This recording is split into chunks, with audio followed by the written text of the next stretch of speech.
یا رب صل بسم اللہ الرحمن الرحیم۔ سورہ نحل کا رکوع نمبر 14 اور 14ویں پارے کا رکوع نمبر 20، اس کا لفظی ترجمہ مختصر گرامر کے ساتھ ہو چکا تھا۔ آج انشاءاللہ میں اس کی تفسیر شروع کروں گا۔ اعوذ باللہ من الشیطان الرجیم، بسم اللہ الرحمن الرحیم۔ وَإِذَا بَدَّلْنَا آیَةً مَّكَانَ آیَةٍ، اور جب ہم کوئی آیت تبدیل کرتے ہیں کسی دوسری آیت کے بدلے میں، واللہ اعلم بما ينزل، اور اللہ خوب جانتا ہے کہ وہ کیا نازل کر رہا ہے۔ قالوا انما انت مفتر، تو یہ کہتے ہیں کہ آپ تو جھوٹ گھڑتے ہو معاذ اللہ، یعنی اس اللہ کی طرف جو اس قرآن کی نسبت کرتے ہو یہ غلط نسبت کرتے ہو، اس میں معاذ اللہ آپ جھوٹے ہو۔ قرآن میں بہت دفعہ ایسا ہوا کہ اللہ تعالیٰ نے ایک آیت نازل کی، اس میں ایک حکم دیا، پھر اس کو چینج کر دیا۔ بعض دفعہ آیت ایسی چینج کی ہے کہ لفظ ہی اس کا منسوخ کر دیا، اس کی تلاوت پر بھی پابندی لگا دی۔ بعض دفعہ ایسا نسخ ہوا ہے کہ تلاوت کو باقی رکھا گیا، حکم کو تبدیل کر دیا گیا۔ بعض دفعہ حکم کو باقی رکھا گیا، تلاوت کو منسوخ قرار دے دیا گیا۔ یہ تینوں قسم کی مثالیں ہمیں قرآن مجید میں ملتی ہیں۔ تو حکم کو باقی رکھا گیا اور تلاوت کو منسوخ کر دیا گیا، وہ رجم کی آیات تھیں، جس میں آیت تھی الشیخ والشیخۃ اذا زنایا فرجموا کل واحد منہما، کہ جب شادی شدہ مرد یا عورت زنا کرے تو ان دونوں کو پتھروں سے ہلاک کرو۔ یہ حکم تو باقی رکھا لیکن الفاظ کو منسوخ کر دیا، یعنی قرآن سے الفاظ نکال دیے گئے۔ اب اس میں کیا حکمت تھی کہ بھئی جب اللہ تعالیٰ نے حکم کو باقی رکھا ہے تو لفظ کو نکال دیا، اس میں حکمت کیا ہے؟ بہت ساری حکمتیں ہو سکتی ہیں۔ پہلی بات تو یہ ہمیں ہر حکمت کا علم ہونا ضروری نہیں ہے، لیکن سرسری غور سے جو ایک حکمت معلوم ہوتی ہے وہ یہ کہ رجم کا جو حکم ہے نا اسلام میں، بہت سخت حکم ہے، اس کے لیے بہت شدید اور مضبوط دلیل ہونی چاہیے۔ تو اللہ تعالیٰ نے اجماع کی حجیت کو ثابت کرنے کے لیے کہ اجماع کا جو حکم ہے وہ بھی قرآن کی آیت جیسا ہی ہے، تو یہ بتانے کے لیے عین ممکن ہے ان آیتوں کو قرآن سے نکلوا دیا ہو کہ پوری امت کا، صحابہ کا اجماع ہو چکا ہے کہ جو شادی شدہ مرد یا عورت کو رجم ہی کیا جائے گا۔ تو یہ اجماع بتانے کے لیے کہ اجماع اتنی مضبوط دلیل ہے کہ اس سے جو حکم ثابت ہوگا وہ قرآن کی آیت جیسا ہی ہوگا، یعنی یہ امت اجماع پر ایسے ہی عمل کرتی ہے جیسے قرآن کی آیت پر۔ تبھی قرآن سے باقاعدہ ان آیتوں کو منسوخ کر کے نکالا گیا ہے، پھر بھی پوری امت کا اس پر اجماع ہوا، صحابہ کا، تابعین کا، چاروں ائمہ کا، تمام محدثین کا۔ کوئی بھی اسلامی اسکالر جو معتبر اسکالر ہو، ایسا نہیں گزرا اسلامی تاریخ میں جس نے اس حکم کا انکار کیا ہو۔ تو اللہ تعالیٰ نے یہ اجماع کی حیثیت کو بیان کرنے کے لیے نا کہ یہ امت شریعت کے حکم کو ثابت کرنے کے لیے قرآن کی آیت کو جو ویلیو دیتی ہے وہی اس امت کے اجماع کو بھی ویلیو دیتی ہے، یعنی پوری امت اگر کسی حکم پہ جمع ہو جائے تو یہ اس کو وہی ویلیو دیتی ہے جو قرآن کی آیت کو، تو اس کے لیے قرآن میں اس آیت کا باقی رہنا ضروری نہیں ہوتا۔ تو یہ اجماع جو ہے نا بہت مضبوط دلیل ہے۔ آج جتنے گمراہ لوگ آج سوسائٹی میں آ رہے ہیں، گمراہ اسکالر آئے ہیں، وہ اجماع کے راستے سے ہی گمراہ کرتے ہیں، یعنی اجماع کو توڑتے ہیں وہ۔ تو حدیث میں آتا ہے میری امت گمراہی پہ جمع نہیں ہو سکتی۔ تو اتنا اہم ترین حکم جس کے لیے انتہائی مضبوط دلیل چاہیے تھی، جو رجم کا حکم ہے، تو اس کے لیے امت نے اجماع کا سہارا لیا کہ اس پر پوری امت کا اجماع، لہذا یہ ایسے ہی ہے جیسے قرآن کی آیت۔ تو اور بہت ساری حکمتیں ہو سکتی ہیں۔ تو میرے ذہن میں یہ حکمت آتی تھی جب میں طالب علم تھا نا، تو میں سوچتا تھا کہ اللہ تعالیٰ نے جب رجم کے حکم کو باقی رکھا تو آیتوں کو کیوں منسوخ کر دیا، حالانکہ حکم کتنا امپورٹنٹ ہے اور کتنا سخت حکم ہے۔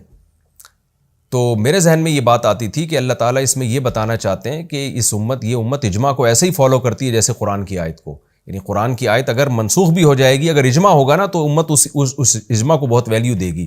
تو یہ بات اللہ امت کے آخری حصے تک، جو قرب قیامت میں آنے والی امت ہے، اس تک یہ پیغام دینا چاہتے تھے کہ اس امت کے اجماع کو معمولی نہ سمجھو۔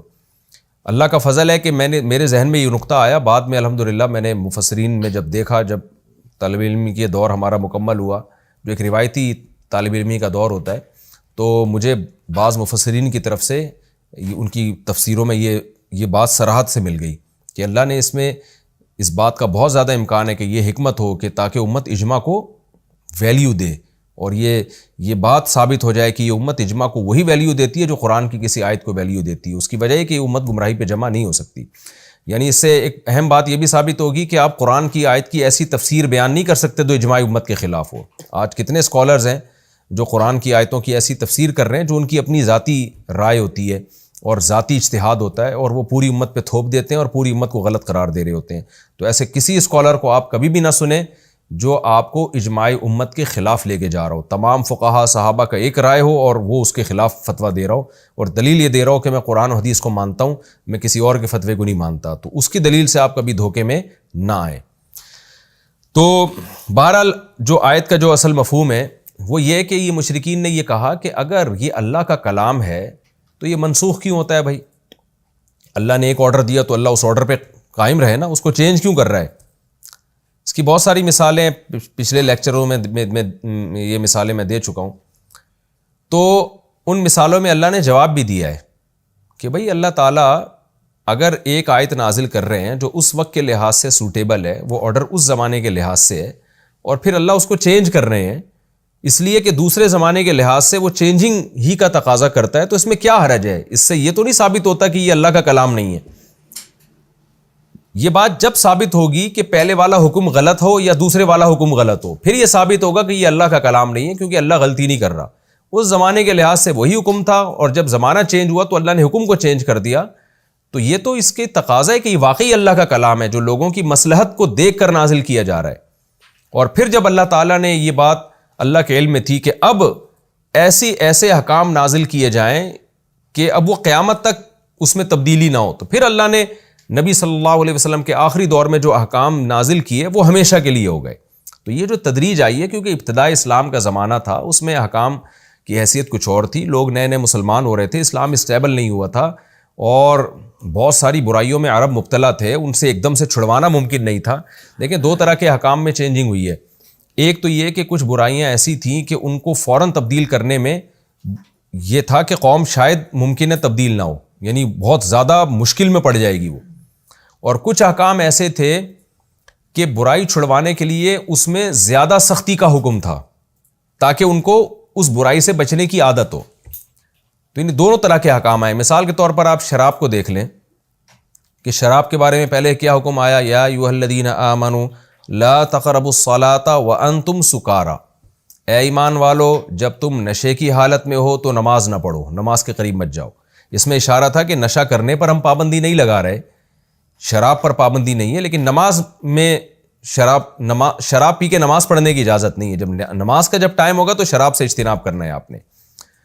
تو یہ حکم بعد میں تبدیل کیا گیا، اور انما الخمر والمیسر والانصاب والازلام رجس من عمل الشیطان فاجتنبوہ، کہ یہ سب چیزیں ناپاک ہیں، ان کو چھوڑ دو۔ تو ہمیشہ کے لیے شراب کو حرام قرار دے دیا گیا۔ اب پہلی والی آیت بھی اللہ کی طرف سے تھی، دوسری والی آیت بھی اللہ کی طرف سے۔ اب مشرکین کہہ رہے ہیں، مذاق اڑا رہے ہیں، یہ کیا بات ہے، پہلے اجازت ہے صرف نماز میں پابندی، بعد میں ہمیشہ کے لیے حرام۔ تو بھائی وہ شروع میں پابندی وہ مصلحت کے خلاف تھی، پورا عرب شراب پیتا تھا، سب لوگ شراب پیتے تھے الا ماشاءاللہ چند لوگوں کے۔ تو پہلے وہ اتنی آزمائشوں میں گرم پتھروں پہ ان کو لٹایا جا رہا ہے، کوئلوں پہ ان کو جلایا جا رہا ہے، اتنی سخت عذاب میں ایک ایسی چیز کو فوراً چھڑوا دینا جو صدیوں سے پیتے آ رہے ہوں، تو اللہ غفور الرحیم بھی تو ہے نا، وہ چاہتا ہے کہ اپنے بندوں کو تدریجاً آہستہ آہستہ احکام دے۔ تو شروع میں یہ حکم دیا، پھر ہمیشہ کے لیے حرام کر دیا گیا۔ اچھا، یہاں تو آسانی سے مشکل کی طرف، کچھ احکام ایسے ہیں جن میں پہلے مشکل تھی پھر آسانی کی طرف لے کر آئے۔ جیسے جب شراب کو مستقل حرام کر دیا گیا تو اس میں یہ حکم دیا گیا کہ حدیث میں آتا ہے کہ شراب کے برتن رکھنے پر بھی پابندی ہے۔ عرب جن برتنوں میں شراب رکھا کرتے تھے وہ برتن بھی توڑنے کا حکم تھا۔ اب یہ سختی تھی، وجہ اس کی یہ کہ جب مکمل حرام ہو گئی نا، اب اگر برتن رکھنے کی اجازت دی جائے تو جو شراب کے عادی لوگ ہیں برتنوں کو دیکھ دیکھ کے ان کو شراب یاد آئے گی، تو ان کو حکم دیا کہ شراب کے برتن بھی توڑ دو، وہ بھی استعمال کرنے کی اجازت نہیں ہے۔ پھر یہ حکم منسوخ کیا گیا کہ نہیں، اب شراب کے برتن رکھ سکتے ہو، یعنی برتنوں کو توڑنے کا، کیونکہ اب شراب سے بچنے کے عادی ہو گئے ہیں، برتنوں کو اب برتن دیکھ کے شراب کی یاد نہیں آئے گی کیونکہ اب چھوڑنے کی عادت ہو گئی ہے۔ تو یہ جو احکام میں کچھ تھوڑی بہت چینجنگ آئی ہے، یہ ابتدا میں آئی ہے اس لیے کہ تاکہ ایک عرب کو اس سے اسلامی احکام سے مانوس کیا جا سکے۔ شروع میں عربوں کو وضو سے مانوس کرنے کے لیے، کیونکہ وضو کے وہ عادی نہیں تھے، جسم کو اتنا زیادہ صاف ستھرا رکھنے کے عادی نہیں تھے، حکم دیا گیا کہ آگ پہ پکی ہوئی بھی کوئی بھی چیز اگر کھا لی جائے گی نا تو اس سے بھی وضو ٹوٹ جائے گا۔ بعض فقہا کا بھی یہ مذہب ہے، جیسے اونٹ کا گوشت کھانے سے امام احمد بن حنبل کے نزدیک وضو ٹوٹ جاتا ہے۔ جمہور کہتے ہیں کہ یہ ابتدائی اسلام میں تھا تاکہ لوگ وضو کے عادی بنیں، یعنی ایسی ایسی چیزوں سے وضو توڑا جاتا تھا، یعنی وضو توڑنے کا حکم دیا گیا، وضو کو توڑنا قرار دیا گیا کہ جو عام استعمال میں تھی، تاکہ بار بار وضو کریں۔ جب عادت پڑ گئی تو پھر جو اسلام میں آخر میں جو جمہور فقہا کے نزدیک کہ بھئی نجاست جسم سے نکلے گی تو وضو ٹوٹے گا، ورنہ وضو آپ کا نہیں ٹوٹے گا۔ ورنہ ابتدائی اسلام میں تو یہ تھا کہ آپ اونٹ کا گوشت کھانے سے بھی وضو ٹوٹ جاتا ہے، ہر وہ چیز جو آگ پہ پکی ہوئی ہے وہ کھانے سے بھی وضو ٹوٹ جائے گا، تاکہ بار بار وضو کریں اور اس کی عادت پڑے۔ تو یہ جو اسلام میں چینجنگ آئی ہے کچھ احکام کی، تو یہ چینجنگ یہ اس کی علامت نہیں ہے کہ یہ اللہ کا کلام نہیں ہے۔ تبھی اللہ نے جواب کیا دیا کہ وَإِذَا بَدَّلْنَا آیَةً مَّكَانَ آیَةٍ، جب ہم ایک آیت کو تبدیل کرتے ہیں دوسری آیت کے ذریعے، تو وَاللَّهُ أَعْلَمُ بِمَا يُنَزِّلُ، اللہ کو خوب پتہ ہے وہ کیا نازل کر رہا ہے، یعنی اللہ اس سے غافل نہیں ہے۔ تو جب اللہ کو پتہ ہے کہ کیا نازل کر رہا ہے تو وہ مصلحت پر مبنی نازل ہوگا، وہ ایسی آیتیں نہیں ہوں گی جو غلط آیتیں ہوں یا غلط آرڈر ہوں، تو اللہ کو خوب پتہ ہے۔ لیکن کیا ہوتا ہے، قالوا انما انت مفتر، یہ کیا کہتے ہیں، اے نبی معاذ اللہ آپ گھڑ رہے ہیں۔ مشرکین تو نبی نہیں مانتے تھے، اے محمد آپ معاذ اللہ گھڑ رہے ہیں۔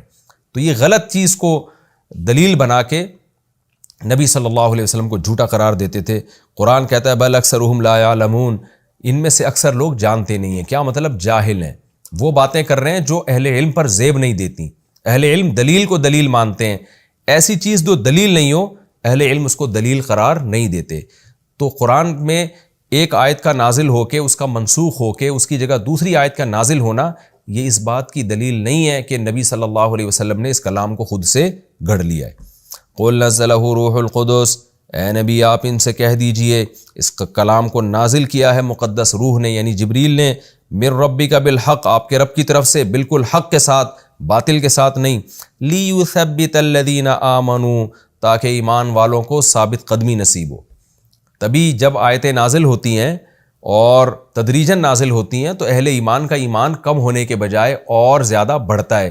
تو باطل لوگ ہیں جو اوٹ پٹانگ باتیں کر کے لوگوں کو دین سے روکتے ہیں، وہ کہتے ہیں یہ آیتیں نازل ہو رہی ہیں تو یہ تو اللہ کا کلام نہیں ہے، جبکہ ایمان والوں کو اور زیادہ مضبوطی ملتی ہے، وہدن، اور ان کو اس میں ہدایت ملتی ہے، سیدھا راستہ ملتا ہے، وبشریٰ للمسلمین، اور جو لوگ فرما بردار بنتے ہیں ان کو خوشخبریاں ملتی ہیں اور موٹیویشن ملتی ہے۔ وَلَقَدْ نَعْلَمُ أَنَّهُمْ يَقُولُونَ إِنَّمَا يُعَلِّمُهُ بَشَرٌ، اللہ تعالیٰ اب رسول اللہ صلی اللہ علیہ وسلم کو تسلی دے رہے ہیں۔ کچھ لوگ تو اس بات کو بنیاد بنا کے اس کلام کو جھوٹا معاذ اللہ قرار دیتے تھے کہ اس میں چینجنگ کیوں ہوتی ہے، اور کچھ لوگ یہ کہتے تھے کہ رسول اللہ صلی اللہ علیہ وسلم کے پاس مکہ میں ایک نصرانی آیا کرتا تھا، عیسائی تھا، وہ بیٹھا کرتا تھا، آپ کی باتیں سنا کرتا تھا، تو آپ صلی اللہ علیہ وسلم اس کو آپ کی باتیں اچھی لگتی۔ تو آپ کو پتہ ہے جب بھی کوئی پروپیگنڈا کرنے والا ہوتا ہے نا تو وہ تو رائی کا پہاڑ بنا دیتا ہے، اس کو تو ایک سرا چاہیے ہوتا ہے۔ تو کسی نے آپ کو دیوانہ کہا معاذ اللہ، کسی نے آپ کو مجنون کہا، کسی نے شاعر کہہ کے رد کیا، کسی نے کہا کہ یہ جو ہے کلام چینج ہو رہا ہے، یعنی احکام آیتیں چینج ہوتی ہیں تو اس کا مطلب یہ نبی نے گھڑا ہے۔ تو بعض لوگوں کو یہ موقع مل گیا کہ بھئی یہ جو ایک نصرانی ہے، عیسائی ہے، یہ جو محمد صلی اللہ علیہ وسلم کے پاس آ کے بیٹھتا ہے ان کی محفل میں اور آپ صلی اللہ علیہ وسلم سے باتیں بھی کرتا ہے، تو یہ سکھا رہا ہے اصل میں محمد صلی اللہ علیہ وسلم کو یہ باتیں۔ وہ عیسائی ہے، اس کے پاس تورات اور انجیل کا علم ہے، تو وہاں سے باتیں لے لے کے محمد صلی اللہ علیہ وسلم کو معاذ اللہ سکھاتا ہے، اور پھر نبی صلی اللہ علیہ وسلم ان باتوں کو جو تورات انجیل کی اصل میں باتیں ہیں، وہ بھی تو آسمانی کتابیں ہیں نا، تو اصل میں وہ باتیں جو محمد صلی اللہ علیہ وسلم اللہ کی طرف منسوب کر کے اپنے الفاظ میں بیان کر دیتے ہیں، اور ایک بشر آ کے ان کو یہ سب چیزیں سکھا رہا ہے، انسان آ کے سکھا رہا ہے۔ تو اس کا قرآن نے جواب دیا کہ اے نبی آپ غمزدہ نہ ہوں، وَلَقَدْ نَعْلَمُ أَنَّهُمْ يَقُولُونَ إِنَّمَا يُعَلِّمُهُ بشر، ہمیں پتہ ہے کہ یہ لوگ یہ دعویٰ کرتے ہیں کہ محمد صلی اللہ علیہ وسلم کو ایک انسان آ کے یہ ساری باتیں سکھا رہا ہے۔ تو ہم سب یہ چیزوں کو دیکھ رہے ہیں، آپ غم نہ کریں۔ جس کی چاہت میں، جس کو راضی کرنے کے لیے آپ دعوت اور تبلیغ کا کام کر رہے ہیں نا، تو اس کی راہ میں آپ کو جو تانے مل رہے ہیں، تو آپ کا محبوب جو اللہ ہے وہ یہ سب چیزوں کو سن رہا ہے، تو اس سے بھی انسان کو کافی تسلی ہوتی ہے کہ میں جس کے لیے تانے برداشت کر رہا ہوں وہ ذات تو کم از کم سن رہی ہے اور دیکھ رہی ہے نا، تو اس کا مجھے اجر دے گی۔ آگے اللہ ان کے اعتراض کا جواب دیتے ہیں کہ جو شخص پیغمبر کی محفل میں آ کے بیٹھتا ہے اور پیغمبر صلی اللہ علیہ وسلم کی باتیں سنتا ہے، تو تم کہہ رہے ہو کہ نبی صلی اللہ علیہ وسلم کے اس سے معاذ اللہ تعلقات ہیں اور اس سے سب چیزیں سیکھ رہے ہیں، تو عقل سے کام لو. لسان الذی یلحدون الیہ، اس شخص کی زبان جس کی طرف یہ لوگ اس قرآن کو منسوب کر رہے ہیں کہ یہ قرآن وہ سکھا کے جا رہا ہے. اعجمی، اس کی تو اصل زبان اعجمی ہے، یعنی وہ تو اعجمی زبان بولتا ہے، وہ شخص بھی اعجم ہے، یعنی اس کی جو مدر لینگویج ہے، جو مدر ٹنگ ہے، وہ تو عربی ہے ہی نہیں. تو ظاہر ہے جس کی مادری زبان عربی نہ ہو وہ فصیح عربی کیسے بول سکتا ہے، اور وہ کیسے اس فصیح عربی کو سکھا سکتا ہے. یعنی بہت زیادہ یہ ہوگا نا کہ وہ اپنی زبان میں کچھ باتیں نبی صلی اللہ علیہ وسلم کو معاذ اللہ سکھا رہا ہے، اور آپ صلی اللہ علیہ وسلم اس کو قرآن کی شکل میں بیان کر رہے ہیں عربی میں. تو اتنی فصیح و بلیغ عربی، جبکہ محمد صلی اللہ علیہ وسلم نہ لکھنا جانتے ہیں نہ پڑھنا جانتے ہیں، تو ایسی فصیح و بلیغ عربی جس کا کوئی متبادل بنا نہ سکتا ہو، یہ محمد صلی اللہ علیہ وسلم سے کیسے ممکن ہے؟ یعنی وہ تو تمہارے درمیان 40 سال سے زیادہ عرصہ رہے ہیں، وہ تو ایسی عربی نہ بولتے تھے جو قرآن کی عربی ہے، جتنی بلاغت والی اور یہ دلائل، وہ تو نہ بول سکتے تھے نہ لکھ سکتے تھے اس طرح کی عربی. تو ان کو ایک اجمی سکھا کے چلا گیا ایسی باتیں، یہ کیسے ممکن ہے؟ تو لسان الذی یلحدون الیہ اعجمی، اس شخص کی زبان جس کی طرف یہ لوگ قرآن کو منسوب کر رہے ہیں وہ اعجمی ہے.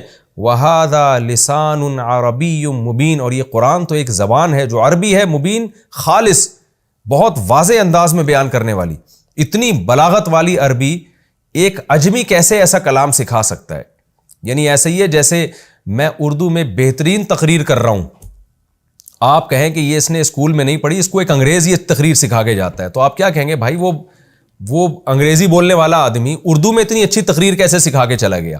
تو یہی انداز قرآن کا ہے کہ محمد صلی اللہ علیہ وسلم جو کلام پیش کر رہے ہیں وہ ایک اجمی ایسا کلام کیسے سکھا سکتا ہے؟ اس کی تو یہ زبان ہی نہیں ہے، وہ تو ٹوٹی پھوٹی عربی بولے گا، غلط عربی بولے گا، تو یہ کیسے ممکن ہے؟ آگے اللہ فرماتے ہیں ان الذین لا یؤمنون بآیات اللہ، بے شک وہ لوگ جو ہماری آیات پر ایمان نہیں لاتے، یعنی ایمان نہ لانے کی انہوں نے ٹھان لی ہے، لا یہدیہم اللہ، اللہ ان کو ہدایت نہیں دیتا. تو یہ وہ بدبخت لوگ ہیں جنہوں نے یہ فیصلہ کر لیا ہے کہ ہم نے اس قرآن کو قرآن ماننا ہی نہیں ہے، اس کلام کو اللہ کا کلام ماننا ہی نہیں ہے. تو اللہ پھر ان کو سیدھا راستہ نہیں دکھاتا، یہ اسی طرح کے وسوسوں میں آتے ہیں اور اسی طرح کے وسوسے پھیلاتے رہتے ہیں. وَلَهُمْ عَذَابٌ عَلِيمٌ، ان کے لیے دردناک عذاب ہے. رہا یہ مسئلہ کہ یہ لوگ کہتے ہیں کہ محمد صلی اللہ علیہ وسلم معاذ اللہ جھوٹ باندھ رہے ہیں اللہ پہ، اپنی طرف سے کلام بنا کے اللہ کی طرف منسوب کر رہے ہیں، جھوٹ باندھ رہے ہیں. اگلی آیت میں اللہ نے اس کا جواب دیا کہ محمد صلی اللہ علیہ وسلم جھوٹ نہیں باندھ رہے، اصل میں وہ لوگ جھوٹ باندھ رہے ہیں جو اللہ کی آیات پر ایمان نہیں لے کر آتے. وہ اس کلام کو مخلوق کا کلام کہہ رہے ہیں، کلام اللہ کا ہے لیکن یہ جھوٹ بول کے اس کو انسانوں کی طرف منسوب کر دیتے ہیں. کوئی کہتا ہے محمد صلی اللہ علیہ وسلم کا اپنا کلام ہے، کوئی کہتا ہے ان کو فلاں آدمی سکھا کے جا رہا ہے، وہ اصل میں جھوٹے ہیں. انما یفتر الکذب، جھوٹ وہ لوگ گھڑتے ہیں، الذین لا یؤمنون بآیات اللہ، جو اللہ کی ان آیات پر ایمان نہیں لے کر آ رہے. واولئک هم الکاذبون، اور یہی لوگ ہیں اصل جھوٹے. تو محمد صلی اللہ علیہ وسلم جھوٹے نہیں ہیں، بلکہ محمد صلی اللہ علیہ وسلم کا اور قرآن کا انکار کرنے والے لوگ وہ ہیں جھوٹے. من کفر باللہ من بعد ایمانہ، آپ کو پتہ ہے اس سے پچھلے رکوع میں اللہ نے معاہدوں کی پابندی کا حکم دیا تھا. تو اس آیت میں جو اگلی آیت ہے اس میں اسی معاہدے کی پابندی کی ایک صورت کو بیان کیا جا رہا ہے. جب آپ ایمان قبول کرتے ہیں، کلمہ پڑھ کے اسلام میں داخل ہوتے ہیں، تو یہ بھی ایک معاہدہ ہے. تو چند ٹکوں کی خاطر اسلام چھوڑ دینا یہ بھی معاہدے کی خلاف ورزی ہے، اور یہ ایسا سنگین جرم ہے کہ اللہ نے اس پر بہت بڑے عذاب کی وعید سنائی ہے کہ اگر آپ دنیا کے چند ٹکوں کی خاطر اسلام چھوڑ دیتے ہو، اللہ سے کیے وہ معاہدے سے پھر جاتے ہو، یہ معمولی جرم نہیں ہے. دوسری بات یہ کہ بہت سے صحابہ اسلام میں داخل ہوئے اور پھر اتنا سخت ان پر آزمائشیں آئی ہیں کہ ایک صحابی کو اتنا زیادہ ٹارچر کیا گیا کہ انہوں نے زبان سے کلمہ کفر کہہ دیا. وہ بہت زیادہ ان کو ٹارچر کیا جا رہا تھا. ایسے بھی ہوتا تھا نا کہ بعض کے ساتھ یہ ظلم کیا گیا کہ گھوڑے سے باندھا گیا، اونٹ سے باندھا گیا، ایک ٹانگ اس اونٹ سے ایک ٹانگ اس اونٹ سے، اور دونوں اونٹوں کو دو مختلف سمتوں میں چلا دیا، اور وہ صحابی رسول بیچ سے ان کے دو ٹکڑے ہو گئے. اس طرح کی جب اذیتناک سزائیں دی گئی تو ایک صحابی نے اس جان بچانے کے لیے اور اس عذاب سے بچنے کے لیے زبان سے کلمہ کفر کہہ دیا، کہ مشرکین کو کہہ دیا کہ میں اسلام کو میں چھوڑ دیا میں نے. لیکن وہ دل سے مومن تھے. وہ ظاہرہ سختی بہت زیادہ تھی، اس کی وجہ سے اکثر صحابہ تو عزیمت کو اختیار کرتے تھے اور وہ قتل ہو جاتے تھے، مار دیا جاتا تھا، ان کو شہید کر دیا جاتا تھا، عذاب میں ڈالا جاتا، لیکن وہ کلمہ سے نہیں پھرتے. تو اب وہ جو صحابی تھے نا، وہ اس اذیت ناک منظر کو دیکھ کر انہوں نے زبان سے کلمہ کفر کہہ دیا. لیکن ان کو یہ خطرہ لاحق ہوا کہ اللہ نے تو معاہدے کی پابندی کا حکم دیا ہے، میں ایک ایسا نہ ہو کہ ہمیشہ کے لیے جہنم میں چلا جاؤں. تو اب بہت زیادہ وہ تکلیف بھی برداشت نہیں ہو رہی تھی. تو ان کی تسلی کے لیے قرآن نے یہ آیتیں نازل کی کہ معاہدے کو تم پورا کرو، اسلام کا معاہدہ بھی. لیکن اگر کسی پر زبردستی مجبور کیا گیا ہے، اس کو اکراہ کی حالت ہے، تو پھر دل سے اگر وہ مومن ہوگا، زبان سے کلمہ کفر اگر کہہ دے، دل میں مسلمان ہو، تو پھر اللہ اس کو عذاب نہیں دے گا، وہ اللہ کے دربار میں مومن ہی سمجھا جائے گا.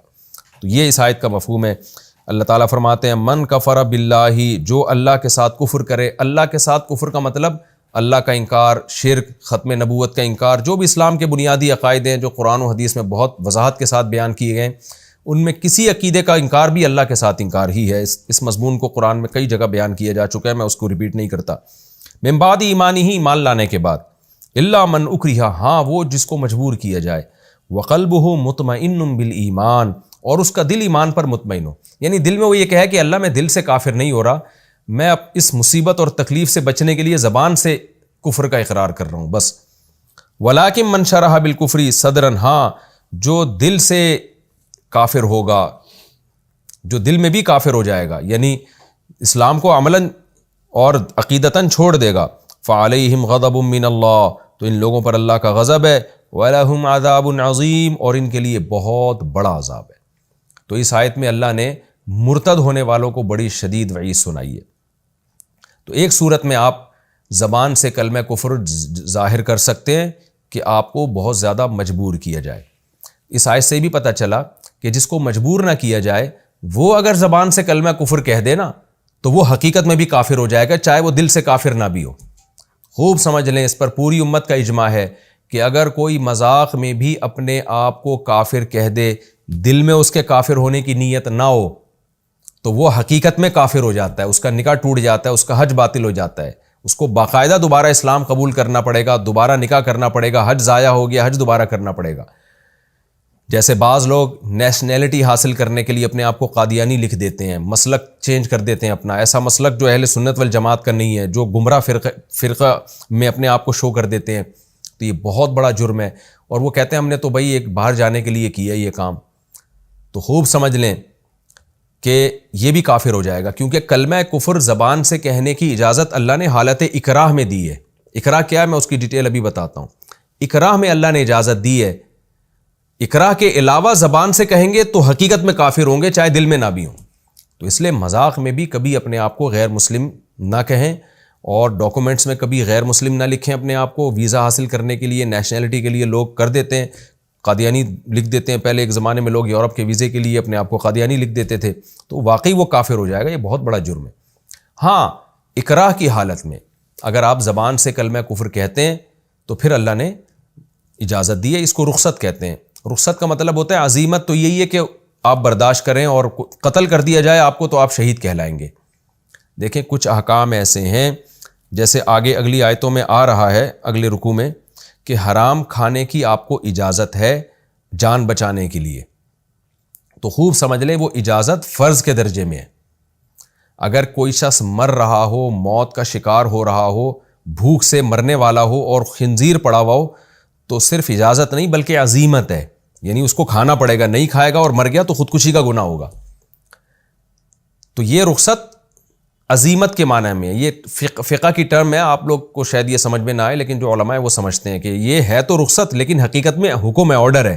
رخصت کا مطلب ہے آپشن ہے، کہ کر لو تو ٹھیک ہے، نہیں کرو تو بھی ٹھیک ہے. تو یہاں کرنا پڑے گا. حرام جان بچانے کے لیے کھانا فرض ہو جاتا ہے، وہ حرام رہتا نہیں ہے اصل میں اس صورت میں.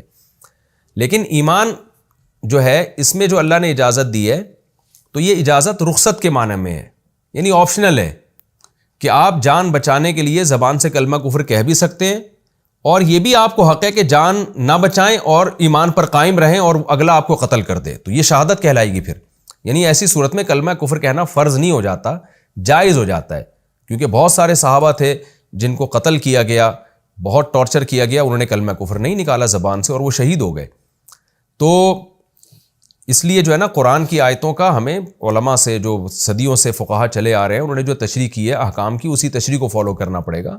تو وہ تشریح یہی ہے کہ اگر آپ موت کے خوف سے خنزیر کھائیں تو یہ واجب ہو جائے گا، اگر نہیں کھائیں گے تو آپ کو گناہ ملے گا۔ یعنی اگر کوئی مر رہا ہے نا اور اس کے پاس کوئی خوراک ہی نہیں ہے کھانے کے لیے، تو پھر حرام بھی کھانا پڑے تو اس کو کھانا واجب ہو جائے گا، بلکہ اس پر چوری بھی واجب ہو جاتی ہے جان بچانے کے لیے۔ مثال کے طور پر آپ مر رہے ہیں، آپ کے پاس روٹی خریدنے کے پیسے نہیں ہیں اور بھوک سے آپ کی جان نکل رہی ہے اور مجبور ہیں آپ کو پتہ ہے کہ روٹی تندور والے کے پاس پڑی ہوئی ہے، میرے پاس پیسے نہیں ہیں تو مجھے چوری ہی کرنی پڑے گی، تو جان بچانے کے لیے پھر آپ پر یہ بھی واجب ہو جائے گا کہ آپ وہ چوری کر کے کھا لیں، بے شک پہلے جان بچائیں آپ۔ اگر کوئی کہتا ہے نہیں جی میں چوری نہیں کروں گا بھلے میں بھوک سے مر جاؤں، تو مرنے پہ خودکشی کا گناہ ہوگا، اس کو خوب سمجھ لیں۔ ہاں وہ چوری کر کے کھائے گا لیکن دل میں اس نے پھر یہ نیت کرنی ہے کہ میں اس کا ضمان ادا کروں گا جب اللہ مجھے مالی وسعت دے گا، تو اس وقت تو وہ جیسے تیسے جان بچائے، اس کے بعد پھر اللہ مالی وسائل دے دے تو پھر وہ اس روٹی کی قیمت ادا کرے، اور یہ چوری کرنے سے پہلے نیت کرے گا، لہذا اس کو ہم چوری صورتاً کہیں گے، حقیقت میں وہ چوری ہے ہی نہیں، کیونکہ وہ دل میں نیت کر رہا ہے کہ جب اللہ گنجائش دے گا تو میں پیسے دوں گا۔ لیکن عام حالات میں یہ جائز نہیں ہے کہ آپ کسی کی روٹی چوری کر لیں اس نیت کے ساتھ کہ میں بعد میں پیسے دے دوں گا، لیکن جان بچانے کے لیے صرف جائز نہیں بلکہ واجب ہو جائے گا۔ لیکن ایمان کا مسئلہ یہ ہے کہ اگر آپ اس پر قائم رہتے ہیں کہ آپ کہتے ہیں نہیں مجھے قتل کر دو، میں کلمہ کفر نہیں کہوں گا، تو پھر خودکشی کا گناہ نہیں بلکہ شہادت کا ثواب ملے گا۔ تو اب کون سا جبر ایسا ہے جس میں کلمہ کفر زبان سے کہنے کی اجازت ہے؟ تو خوب سمجھ لیں کہ اکراہ کی دو قسمیں ہیں، ایک کو اکراہ ملجی کہا جاتا ہے، ایک کو غیر ملجی۔ ملجی کا معنی وہ اکراہ جو آپ کو مجبور کر دے، یعنی اتنا آپ پر ٹارچر کیا جائے، تو وہ ٹارچر ہے قتل کی دھمکی، ایسی دھمکی جس میں آپ کو غالب گمان ہو کہ واقعی قتل کر دیں گے مجھے، یا معذور ہونے کی دھمکی، آپ کو پتہ ہے اتنا ماریں گے کہ میں اپاہج ہو جاؤں گا، یعنی میری بینائی چلی جائے، ایک آنکھ کی بینائی چلی جائے یا دونوں کی، ایک آنکھ کی بھی چلی جائے تو وہ بھی مجبور ہے، یا میرا ہاتھ مفلوج ہو جائے گا، یا میں پاؤں سے معذور ہو جاؤں گا، یعنی معذوری، تو یہ بھی اس میں داخل ہے۔ اور تیسری چیز ہے ضرب شدید، معذور تو نہیں ہوں گا لیکن بے تحاشا مارا جائے گا مجھے، جیسے بہت درندوں کی طرح پیٹتے ہیں نا، ایک دو تھپڑ یہ اکراہ میں داخل نہیں ہوتے۔ اور چوتھی چیز ہے حبس طویل، طویل عرصے کے لیے مجھے قید کر دیا جائے گا، یعنی بند کر دیا جائے گا جیل میں یا کہیں گھر میں، طویل عرصے کے لیے میں زمین میں چلنے پھرنے سے عاجز ہو جاؤں گا۔ تو اس چار قسم کے جبر کو اکراہ ملجی کہا جاتا ہے فقہ کی اصطلاح میں، اس کے شریعت میں کچھ الگ احکامات ہیں۔ اور ایک اکراہ ہوتا ہے غیر ملجی۔ غیر ملجی کا مطلب نہ قتل کی دھمکی ہے، نہ معذور ہونے کی، نہ بہت لمبی قید ہے، اور نہ بے تحاشا مار پیٹ ہے۔ تو ڈانٹ رہا ہے کوئی، یا آپ کو جاب نہیں ملے گی، یا ایسا ہوگا کہ جی آپ کو ویزا نہیں ملے گا، یہ تو اکراہ ہے ہی نہیں نا، یہ سب چیزیں تو یہ تو آپ کو جو مزے لگے ہوئے تھے وہ نہیں مل رہے آپ کو، یا ہلکا دو چار تھپڑ لگا دے کوئی، تو یہ اکراہ میں داخل نہیں ہے، اور ایسی صورت میں کلمہ کفر زبان سے نکالنے کی اجازت بھی نہیں ہے۔ تو خوب سمجھ لیں یہاں وہ اکراہ مراد ہے جو اکراہ ملجی ہو، غیر ملجی اکراہ اس میں آپ کلمہ کفر زبان سے نہیں کہہ سکتے۔ ایک بات تو یہ، دوسری بات یہ کہ اللہ تعالیٰ نے یہ کہا کہ جو زبان سے کلمہ کفر کہے لیکن دل اس کا مطمئن ہو، دل میں وہ نیت کرے کہ اللہ میں اوپر سے کہہ رہا ہوں میں ہوں مسلمان۔ آگے اللہ نے فرمایا وَلَٰكِن مَّن شَرَحَ بِالْكُفْرِ صَدْرًا، ہاں جو دل سے بھی کافر ہو جائے گا، زبان سے بھی کہہ رہا ہے اور دل میں بھی یہ نیت کہ میں اسلام کو چھوڑ رہا ہوں، اس پر اللہ کا غضب ہے۔ اس آیت کے تحت علماء نے لکھا ہے کہ وسوسے جو کفر کے آتے ہیں نا، اس کی بھی اللہ نے نفی کر دی ہے کہ اس پر بھی اللہ کا غضب نہیں ہوگا۔ کیوں؟ من شرح بالکفر صدرن، شرح صدر ہو پورے اطمینان کے ساتھ، جس کو کفر کے وسوسے آ رہے ہوتے ہیں نا کہ اللہ کے بارے میں اعتراضات، نبی کے بارے میں الٹی باتیں، وسوسے، تو انسان اس سے ٹینشن میں ہوتا ہے کہ یہ کیوں آ رہے ہیں، تو یہ عین ایمان کی علامت ہے۔ تو وسوسے کے مریض کو پریشان نہیں ہونا چاہیے، کیونکہ اللہ نے شرح صدر کہا ہے، شرح صدر کا دل سے پکا ٹکا کافر کہ بھائی میں چھوڑ رہا ہوں اسلام کو، جب تک ایسا دل میں خیال نہیں آتا تو آپ اسلام ہی پر قائم ہیں۔ تو وسوسے کے مریضوں کے لیے بھی اس میں تسلی ہے کہ وسوسوں سے انسان کافر نہیں ہوتا، بلکہ یہ تو حدیث میں آتا ہے کہ وسوسے آنے سے جو آپ پریشان ہو رہے ہیں نا، یہ پریشان ہونا آپ کے ایمان کی علامت ہے، کیونکہ اس کا مطلب آپ دل سے اسلام کو پسند کرتے ہیں، تبھی تو وسوسے آنے سے آپ ٹینشن میں آ رہے ہیں۔ تو ٹینشن میں تو انسان اسی چیز سے آتا ہے کہ جو اس کو محبوب ہو اور اس کے وہ چھن رہی ہے اس سے، تو اس سے پتہ چلتا ہے آپ کو تو اسلام سے محبت ہے، تبھی اس کے چھننے کا غم ہو رہا ہے آپ کو، تو اس کا مطلب آپ دل سے اسلام کو پسند کرتے ہیں۔ تو وسوسے کے مریض کو ٹینشن نہیں لینی چاہیے۔ آگے اللہ فرماتے ہیں کہ جو ایمان کو چھوڑ دے گا اس کا اتنا بڑا عذاب ہوگا کیوں؟ وجہ اللہ نے بیان کی، ذالک بأنہ مستحب الحیات الدنیا علی الآخرہ، یہ عذاب اس لیے ہوگا کہ انہوں نے آخرت پر دنیا کی زندگی کو ترجیح دی۔ اس میں اللہ نے ایک زبردست بات بھی بتا دی کہ جو لوگ اسلام کو چھوڑتے ہیں نا، وہ دلیل کی بیس پہ نہیں چھوڑ رہے ہوتے، وہ خواہشات کی بیس پہ چھوڑ رہے ہوتے ہیں۔ آج کتنے لوگ کہتے ہیں یار ہمیں اسلام پر اعتراضات ہیں، اس وجہ سے ہم اسلام چھوڑ رہے ہیں، وہ لیبل یہ لگا رہے ہوتے ہیں۔ اور اگر بالفرض ان کو اسلام پہ کوئی اعتراض ہے تو جس کفر کی طرف جا رہے ہو کیا اس پہ اعتراض نہیں ہے تمہیں؟ اس میں تو بیسیوں قسم کے اعتراضات ہونے چاہیے۔ آج لوگوں کو اسلام کے نا چھوٹے چھوٹے حکام، یہ حکم میری سمجھ میں نہیں آتا، یہ کیسی بات کی اسلام نے؟ بھائی تم اسلام کو چھوڑ کر جس لائف اسٹائل کو فالو کر رہے ہو اس کی تو ساری باتیں ہی الٹی ہیں۔ تو اس لیے اللہ کہتے ہیں دلیل کی بیس پہ نہیں، یہ خواہشات کی بیس پہ چھوڑ رہے ہوتے ہیں، کیونکہ کفر میں خواہشات بہت ہیں، زنا بھی ہے، شراب بھی ہے، نائٹ کلب بھی ہیں، ماں باپ کو اولڈ ہاؤس میں بھی جمع کرا دو، بہت ساری فسادات ہیں۔ تو یہ دنیا کی زندگی، دنیا کے چند ٹکوں کو آخرت پہ ترجیح دیتے ہیں، یہ اس کی بیس ہوتی ہے۔ تو اللہ ان کو اس لیے عذاب دے گا کہ جو ہمیشہ والی زندگی تم اس کو بھول گئے اور دنیا کی چند لذتوں کے پیچھے پڑ کر تم نے اسلام کو کیوں چھوڑا۔ اس لیے اللہ فرماتے ہیں ذالک بانہ مستحب الحیات الدنیا علی الآخرہ، یہ عذاب اس لیے ہوگا کہ انہوں نے دنیاوی زندگی کو آخرت پر ترجیح دی۔ وان اللہ لا یہدی القوم الکافرین، اور اس لیے بھی ہوگا کہ اللہ ایسے کافروں کو ہدایت نہیں دیتا کہ جو دنیا کی زندگی کو آخرت پر ترجیح دیتے ہیں، جب ان کو ہدایت نہیں ملتی تو اور گمراہی کی طرف پھر جانا شروع ہو جاتے ہیں۔ وہ تو اسلام کو جب چھوڑیں گے نا تو بہت سارے سیدھے ٹریک سے ہٹیں گے، ہر چیز ان کی الٹی ہونا شروع ہو جائے گی، جس کے نتیجے میں ان کے لیے پھر اللہ کا غضب اور اللہ کا عذاب، پھر یہ یقینی بات ہے۔ اولئک الذین طبع اللہ علی قلوبہم، اللہ کہتے ہیں یہ وہ لوگ ہیں جن کے دلوں پہ اللہ نے مہر لگا دی۔ یعنی ایسا نہ ہو کہ کوئی اسلام سے پلٹ کے جا رہا ہے تو تم سمجھو کہ شاید اسلام میں کوئی خرابی ہوگی۔ بھائی کوئی اسلام ہی اپنے آپ کو ایکسپلین نہیں کر پایا، یا اسلام کے دلائل میں ہو سکتا ہے جان ہی نہ ہو، تو اس لیے یہ اسلام سے پلٹ رہا ہو۔ اللہ کہتے ہیں ایسا کچھ نہیں ہے، یہ وہ لوگ ہیں جنہوں نے اسلام کی خوبی کو اپنی آنکھوں سے دیکھا، اس کے بعد پلٹ گئے، تو یہ تو ان کے دلوں پر مہر کی بہت بڑی علامت ہے۔ ایک آدمی ایک مزیدار چیز کا ذائقہ چکھنے کے بعد کہے کہ یہ ٹیسٹی نہیں ہے، وہ زیادہ بڑا جو ہے وہ ہٹ دھرم اور ضدی ہے بنسبت اس کے جس نے چکھا ہی نہ ہو۔ تو ایک غیر مسلم اسلام قبول نہیں کرتا، یہ اتنا بڑا مجرم نہیں ہے۔ ایک اسلام کی خوبصورتی اور اس کا حسن دیکھنے کے بعد، اس میں طہارت، اس میں حقوق، ایک دوسرے کے حقوق ہیں، اس میں نشہ حرام ہے، اس میں اللہ کی توحید ہے، یہ ساری چیزیں دیکھنے کے بعد وہ اسلام کو چھوڑتا ہے، تو اللہ کہتے ہیں یہ تو وہ بدبخت لوگ ہیں جن کے دلوں پر اللہ نے اسٹیمپ لگا دی، مہر لگا دی، وسم ان کے کانوں میں بھی مہر لگا دی۔ کیا مطلب؟ یہ حق بات سننے کے قابل بھی نہیں رہے ہیں۔ وہ ابصارہم، ان کی نگاہوں پہ بھی اللہ نے مہر لگا دی۔ مہر کا مطلب کہ نگاہیں دیکھنے کے قابل نہیں ہیں، ان کو سیدھا راستہ اب نظر نہیں آ رہا۔ وَأُولَٰئِکَ هُمُ الْغَافِلُونَ، اور یہی لوگ ہیں غافل۔ کیا مطلب؟ آخرت سے غافل، بس دنیا کی مستیوں میں پڑ گئے ہیں۔ لَا جَرَمَ أَنَّهُمْ فِي الْآخِرَةِ هُمُ الْخَاسِرُونَ، کوئی شک نہیں یہی لوگ آخرت میں ہم الخاسرون، ہم کا مطلب اصل خسارے والے، یہ حسر کے ساتھ ہے نا، دوبارہ ہم کا تکرار کیا، یہی لوگ ہیں خسارے والے۔ یعنی دنیا میں تو عیاشی کر لیں گے لیکن آخرت میں جو اصل برباد ہوں گے وہ تو یہ لوگ ہوں گے، کیونکہ سب سے بڑا خسارہ یہی ہے کہ آپ اسلام کی نعمت ملنے کے بعد آپ اس کو چھوڑ دیں۔ ثم ان ربک للذین ہاجروا من بعد ما فتنوا،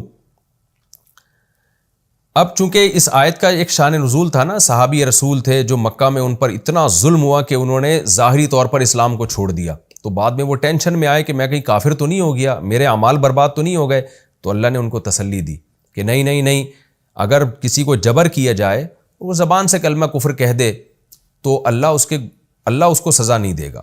اور خاص طور پر ان صحابی نے تو بعد میں ہجرت بھی کی، اور ہجرت کر کے نیک اعمال بھی کیے انہوں نے، ان کے لیے اللہ پھر الگ سے تسلی کی آیت نازل کر رہا ہے کہ ثم ان ربک للذین ہاجروا۔ پھر ایک بات یہ بھی ہے کہ تیرا رب ان لوگوں کے لیے جنہوں نے ہجرت کی، من بعد ما فتنوا، بعد اس کے کہ ان کو مصیبتوں میں ڈالا گیا، مکہ میں اتنے ظلم ہوئے، تو وقتی طور پر تو ٹھیک ہے انہوں نے زبان سے کلمہ کفر کہہ لیا، لیکن ان کی قربانیاں بھی تو دیکھو نا، ان فتنوں میں مبتلا ہونے کے بعد اپنے آپ کو دین پر قائم رکھنے کے لیے، ان کو یہ ڈر تھا کہ ایسا نہ ہو ہم کفر میں ہی چلے جائیں، دین پر قائم رکھنے کے لیے انہوں نے ہجرت کر لی، تو ثم جاہدوا، پھر نبی کے ساتھ مل کے جہاد بھی کیا، وصبروا، اور صبر بھی کیا، ان ربک من بعدها لغفور الرحیم، تو تیرا رب ان سب باتوں کے بعد غفور بھی ہے، رحیم بھی ہے۔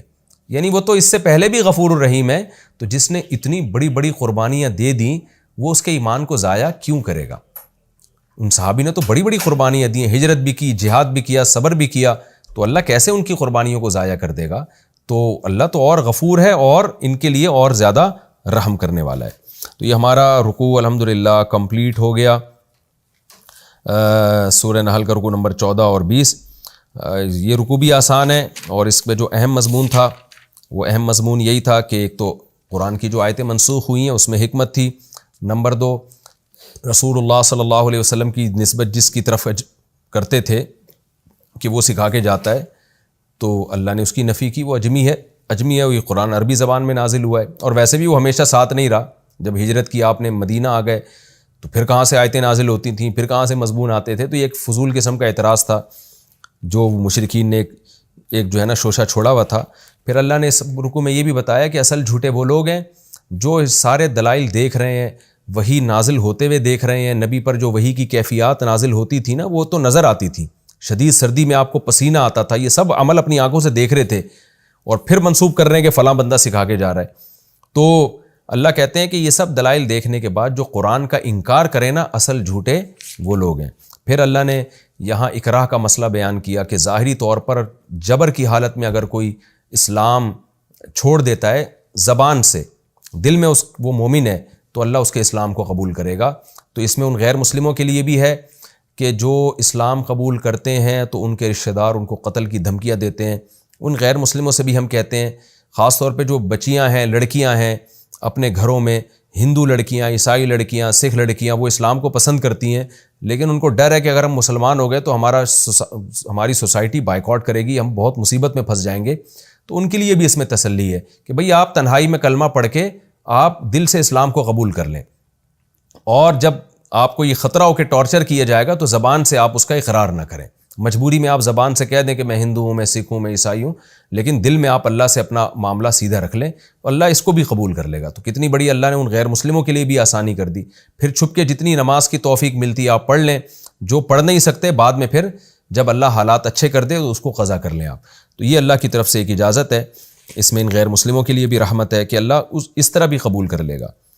اور جو دل سے اسلام کو چھوڑ دیتے ہیں پھر ان کے بارے میں اللہ نے فرمایا کہ ان کو اللہ معاف نہیں کرے گا، ان کے لیے دردناک عذاب ہے۔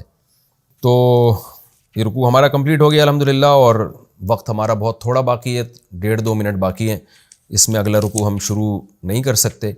تو انشاءاللہ پھر ہم اگلے ایپیسوڈ میں سورہ نحل کا رکوع نمبر 15 اور 14ویں پارے کا رکوع نمبر 21 انشاءاللہ ہم شروع کریں گے۔ اللہ تعالی ہمیں سمجھنے کی، عمل کی توفیق عطا فرمائے۔ وما علینا الا البلاغ۔